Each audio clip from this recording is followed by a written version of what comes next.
sense of self. Who am I? Where am I going?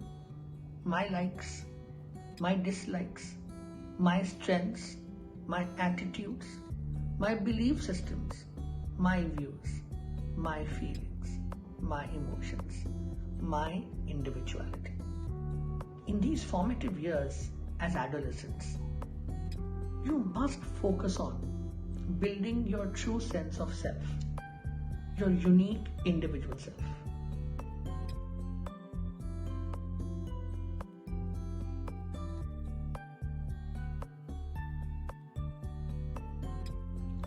Think about any plant or a fruit, let's say. So, if the seeds are of mango, fruits would be mangoes. And the way the mango tree would grow, blossom, eventually give us lovely mangoes to have would be very different than, let's say, a rose plant. Now, how do you compare these two? You don't. Because rose is a flower, has its own meaning in our lives.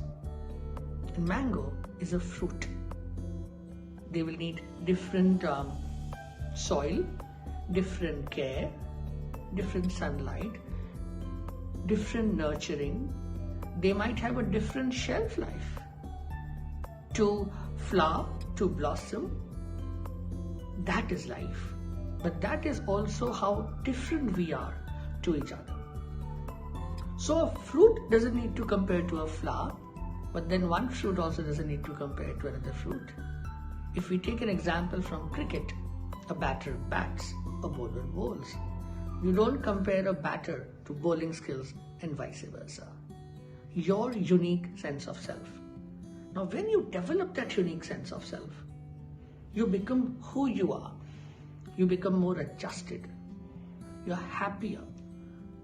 Your personal relationships are positive, and your professional success is all yours. So yes, that's why we invest into ourselves and we work towards constant nurturing and building of our unique individual self.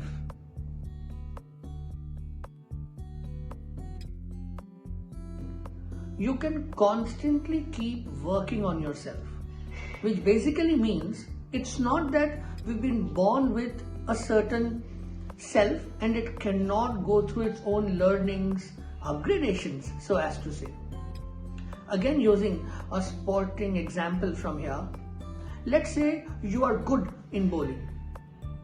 That does not mean that some amount of coaching would not help you, some amount of skill training would not help you.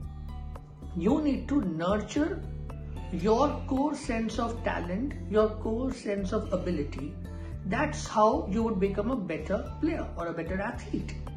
Similarly, it comes to all our skill sets. I may have certain reactions, or my tendency to give an emotional reaction, or sometimes it may be about my thought processes. Sometimes it could be negative experiencing having an impact on me. I need to keep honing my skills. I need to keep learning. The more I work upon myself and ensure that all these vectors which come at me, vectors which may come through peers, vectors which may come through observation, vectors which may come through media, vectors which sometimes happen just because I am feeling the pressure, maybe because it's something important, maybe because I'm too focused on the result, or sometimes I'm lost in comparisons. All of these aspects can keep having an impact on us. And this is where our skill upgradation would make a difference.